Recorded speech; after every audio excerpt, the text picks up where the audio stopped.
Hello student, I am Manisha और मेरे channel मनसा chemistry में आपका स्वागत है। तो लास्ट वीडियो में मैंने आपको ऑक्सीडेशन नंबर के बारे में पढ़ाया था कि ऑक्सीडेशन नंबर कैसे होता है, क्या होता है।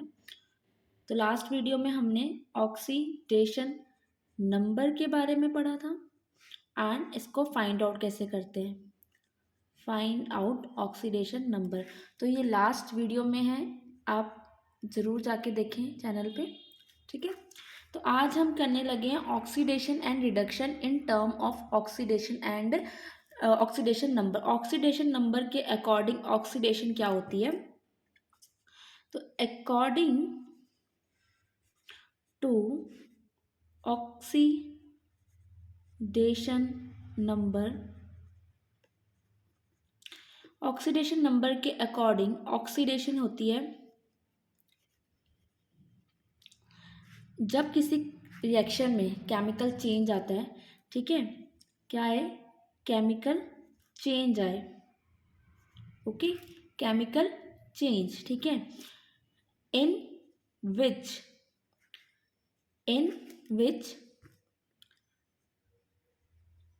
Increase the oxidation number of an atom, ठीक है। Increase the oxidation number of an atom, ठीक है। और अगर मैं वही बात करूं रिडक्शन की, ठीक है, तो रिडक्शन भी क्या है, एक केमिकल चेंज है। क्या है, केमिकल चेंज, क्योंकि आपको पता है रिएक्शन तभी होती है जब क्या होता है, कुछ चेंज होता है, ठीक है।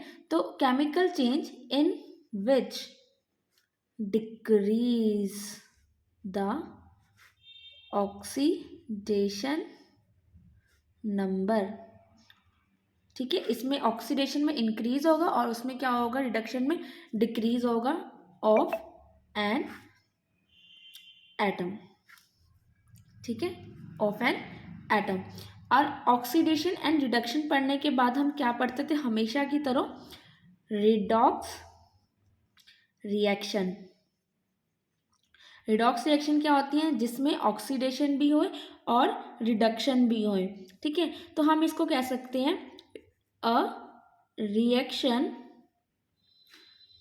In which the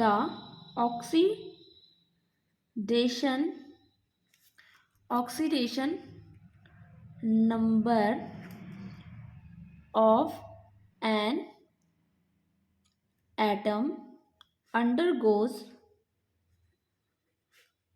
a change, ठीक है ना। मैंने ये नहीं बोला डिक्रीज इंक्रीज नहीं, रिडॉक्स में मैंने क्या बोला, सिंपली कि जो ऑक्सीडेशन नंबर है वो चेंज में जाता है, ठीक है।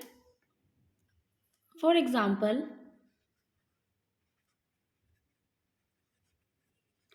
अगर मैं बात करूं जिंक की, ठीक है, जिंक को जब मैंने हाइड्रोक्लोरिक एसिड के साथ रिएक्ट करा, ठीक है, तो मेरे पास क्या बन गया, zinc chloride plus hydrogen gas, ठीक है। ओके, अब इनकी ऑक्सीडेशन देखें, ये न्यूट्रल एटम है तो ऑक्सीडेशन नंबर क्या है इसका, 0, ठीक है।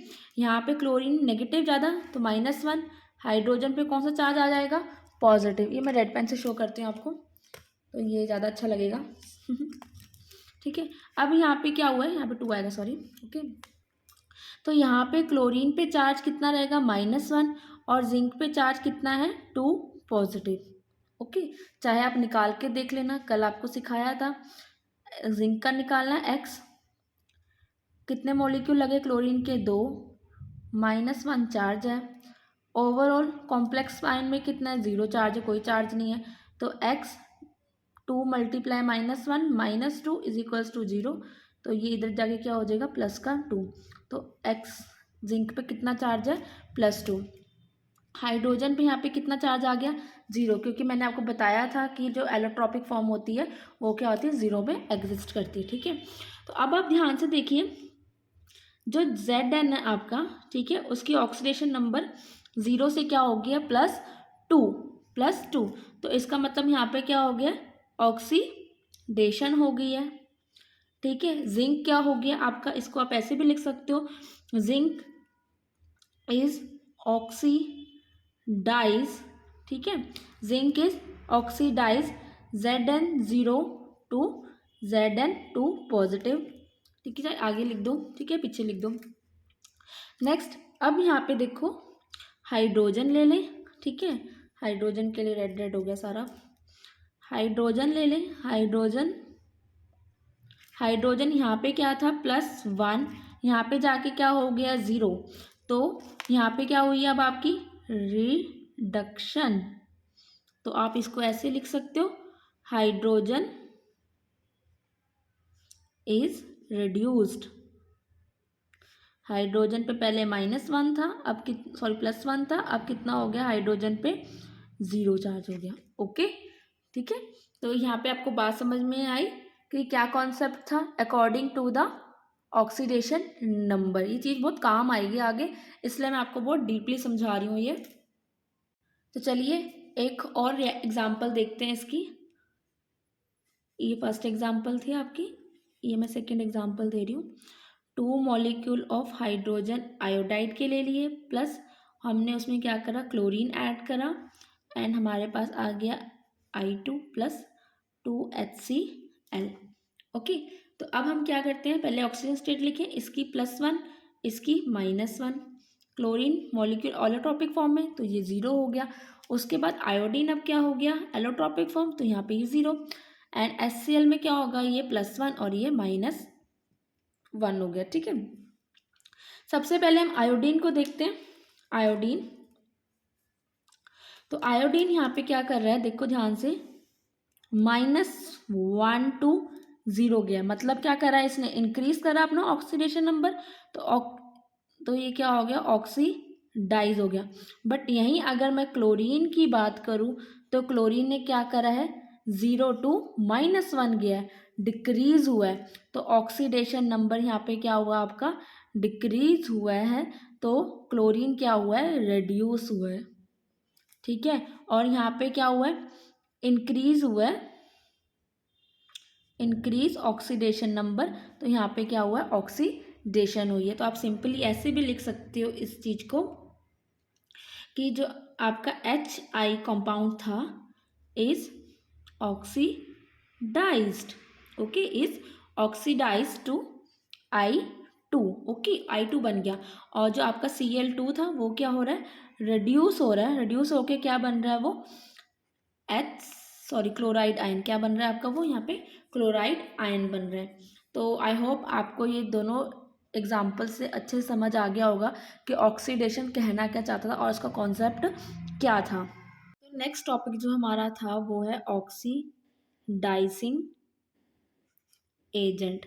तो मैंने आपको पहले भी बात बताई थी कि एजेंट कौन होता है जो ऑक्सीडेशन करवाने में क्या करे आपकी हेल्प करे, ठीक है, जो आपकी क्या करता है हेल्प करता है, उसको ऑक्सीडाइजिंग एजेंट बोलते हैं। तो ऑक्सीडाइजिंग एजेंट कौन होगा, ऑक्सीडाइजिंग एजेंट कौन होगा जिसमें ऑक्सीडेशन नंबर जो आपका है, उसमें जो ऑक्सीडेशन नंबर है आपका, ऑक्सीडेशन नंबर है वो क्या होता है डिक्रीज होता है, ठीक है। एजेंट है, एजेंट खुद डिक्रीज होगा तभी तो जो रिएक्शन को ऑक्सीडेशन जो एटम ऑक्सीडाइज हो रहा है उसको ऑक्सीडेशन नंबर क्या करवाएगा इंक्रीज करवाएगा, ठीक है। वहीं अगर हम रिड्यूसिंग एजेंट की बात करें तो रिड्यूसिंग एजेंट क्या करवाएगा अपने ऑक्सीडेशन नंबर को इंक्रीज करवाएगा, ठीक है, क्योंकि तभी तो जो एटम रिड्यूस हो रहा होगा तभी तो उसका जो ऑक्सीडेशन नंबर है वो क्या होएगा डिक्रीज होगा। आपको पता है एजेंट हमेशा क्या होते हैं ऑल्टरनेट होते हैं, उससे ऑपोजिट डायरेक्शन में होते हैं। तो इसको हम एक एग्जांपल के थ्रू समझते हैं।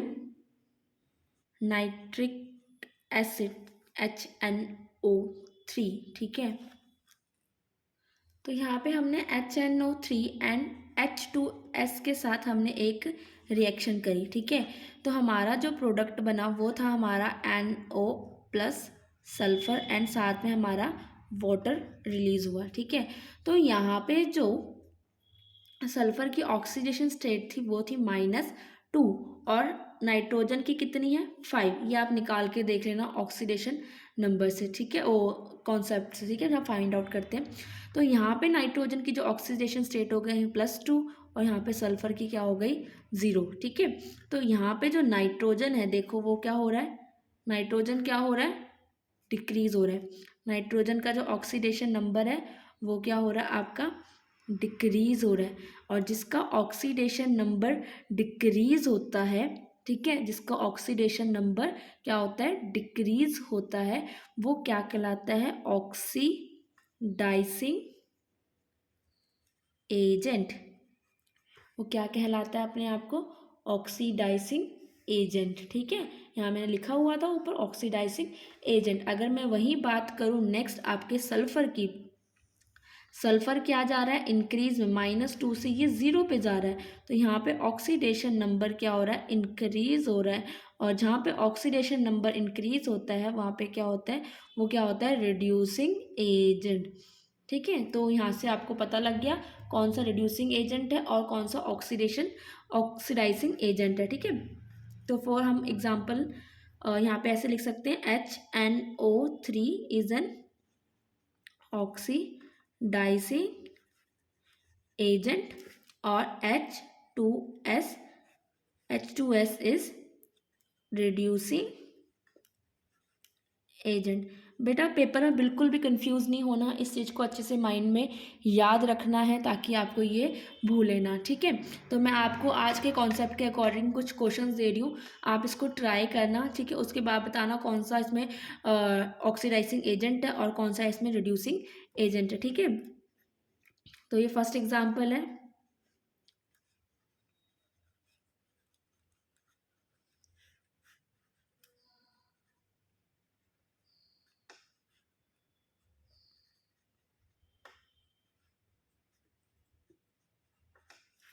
ठीक है, आपको विजिबल होगा क्वेश्चन, ठीक है। फर्स्ट क्वेश्चन आपको विजिबल है।